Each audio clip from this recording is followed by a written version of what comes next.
Greetings all, this is Hairy Nick. We're back on FFG's Star Wars Legion webpage because we have yet another preview article. It's only been a few days since Mass Destruction, the article on the ATS tier. Now we have Scramble Airspeeders, a preview article for the T-47 Airspeeder, or more commonly known amongst us as the Snowspeeder. We have everything revealed from the pack, so let's scroll down to the spread and see what we have. So here it is, everything in the pack.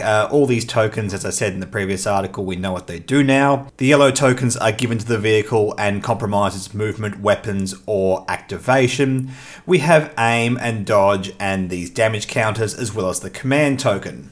If we scroll down a little bit here, we can see all the stats for the Snowspeeder in a nice high resolution picture. We have armor, which means when defending, you cancel all regular hit results. Arsenal 2 means you can attack with 2 of your equipped weapons. Cover 1 means you always treat attacks as if you are in cover. Immune to blast and melee means you cannot suffer the effects of blast and you cannot be attacked by a melee attack.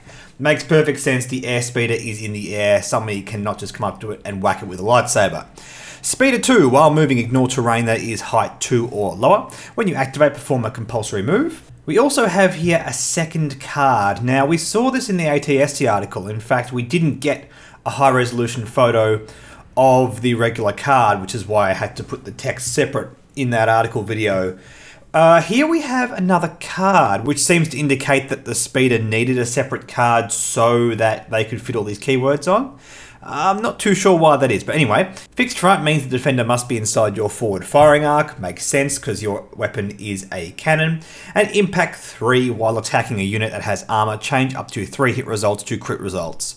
That's how you get around armor. Armor cancels regular hit results, but when you have impact, you basically negate the effects of armor. Makes perfect sense. But we knew all that already. Let's go through these upgrade cards and see what's revealed in this article. First of all, once again, we have long range comlinks and com jammer. Thank you, FFG. Get this reprinted in as many packs as you can because this is a basic utility card which can go on a lot of different units. It is fantastic that this is both printed in the ATST and the Airspeeder, so big tick for that. But these 3 cards here that were face down are cards that have been revealed in this article. So let's go to what these are here.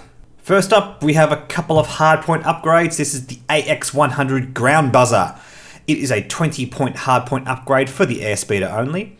And it is fixed to the rear. So this is in place of, if you remember The Empire Strikes Back, the tow cables and the like. So this is like an anti-personnel gun. Fires range 1 to 2 and has 4 black dice. So just a really good potent basic attack that can shoot out of the rear. Just in terms of how this plays out tactically, I'm not sure how easy this is going to be to use. If any of you guys play X-Wing frequent the fire spray like I do, firing out the rear can be a difficult thing to do. But I guess you could look at this as a bit of insurance. If your opponent gets behind you, you still have an attack to perform against them. Your forward-facing cannon is already quite devastating, so you can make the argument that yes, you can try and keep everything in the front, but if you have units that get behind you and try to outposition you, you have a great option to use against them. We also have, for the cheap cost of 8 points, the MO/DK Power Harpoon, which is what was actually used in the Battle of Hoth. This again is a hardpoint upgrade for the Airspeeder only. Only has 1 red dice at range 1 to 2, impact 1. It's fixed to the rear and it has tow cable, and this is a really interesting mechanic. So only 1 red dice, and thankfully the red dice has the highest odds of hitting out of any of the attack dice you have. But the point of this is not to hit. The point of this is to use the tow cable ability. After a vehicle is wounded by an attack that includes this weapon, perform a pivot with that vehicle. And this is really, really interesting. The Harpoon is not going to win you the game by knocking out your opponent's ships. It's not going to destroy your opponent's units. What it is going to do is it's going to affect their positioning. And that all relates back to this pivot rule. And let's talk about that for a moment. Because in the article it talks about pivot being used as an action instead of movement. So I guess when you choose a movement action, you can choose to either pull out the template and move your unit or pivot it. And what pivot does means you can turn your vehicle in place up to 90 degrees.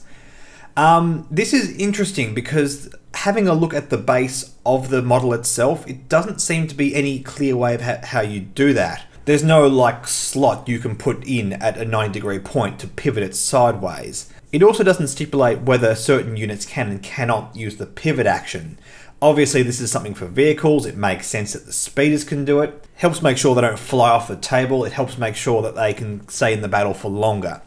So there's no indication of whether the ATST can pivot, but I guess there's no reason why it couldn't. It can just sort of sidestep and turn itself 90 degrees. But what the tow cable allows you to do is to perform a pivot with your opponent. As you can see here in this picture, if you hit the ATST with the Harpoon, you can physically turn it 90 degrees, making it face off the table or away from your troops or whatever, and basically forcing it into a bad position. This is a very interesting way they've implemented the Harpoon. Obviously we don't have AT-ATs in the game, and we probably won't just due to their immense size. So putting the Harpoon in the game wasn't always going to be this sort of fly around the AT-AT several times and you just immobilize it completely. It was never really going to work like that.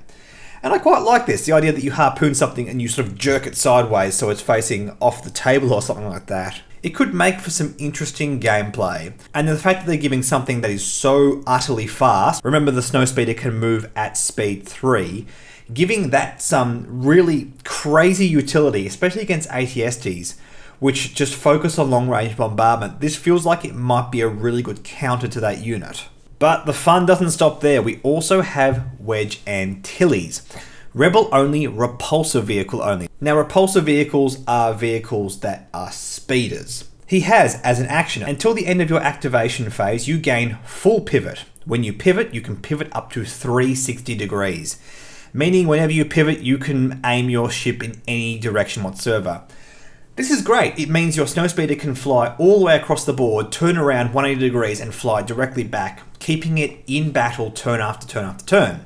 And he only costs 5 points, which is really cool. He does tap out or exhaust whenever you use this ability, so you are going to have to re-ready him with an action. But still, this seems really, really potent and really, really effective for only 5 points. Keeping things in arc of your Snowspeeder, it means you're going to get the full value out of the arsenal ability. You're going to be able to attack turn after turn after turn, get the full amount of attack value out of that Snowspeeder and make it as impactful as possible. What's also interesting is this article says this here. By using Wedge Antilles, you can take a free action to perform a full pivot. So it stipulates that Wedge's action is a free action. We also looked at General Vice, the last preview article. By the way, thank you. Some of you guys informed me how that should be pronounced, and I'm going to stick with it, so it's General Vice. And if Wedge's action is free, it also means that his action is free. Unless this is a mistake in this article. Having a look at Wedge's card, it looks like that little icon indicates that you must take an action in order to achieve the full text of this card. But this article seems to indicate that this is a free action, so I don't quite know what's going on here. This is just one of those little eccentricities that I hope will be clarified in the full rules, which fingers crossed will be released any day now, please FFG. But in any case, both of these pilots seem to offer your vehicles a lot of efficiency. And that's it guys, that's everything you get out of the T-47 Airspeeder pack. These articles are getting very interesting. I just finished uploading my video for the last article they did on the rules, at least what I think is the last article. Based on everything we can see there, we basically have everything we need to know in order to start playing the game. We have everything revealed out of these two vehicles. We don't have everything fully revealed from the trooper packs, although based on all the leaks and everything we've had, we pretty much know what those are anyway. We have the preview of General Veers, but we don't have a secondary commander for the Rebels. And if I was a betting man, I'd have to guess that that's probably going to be what the next article is. These articles have been coming out hard and fast. We had one here in Australia last Tuesday, last Saturday, and now this Tuesday as well. So we're getting out 2 a week. Perhaps FFG are trying to ramp these up so they get them out before the release, which hopefully will happen again in a few weeks. Hopefully by the end of January, fingers crossed, we'll see how everything goes. But for the time being, thanks for watching, like and subscribe, like the Facebook page, and we will catch you later.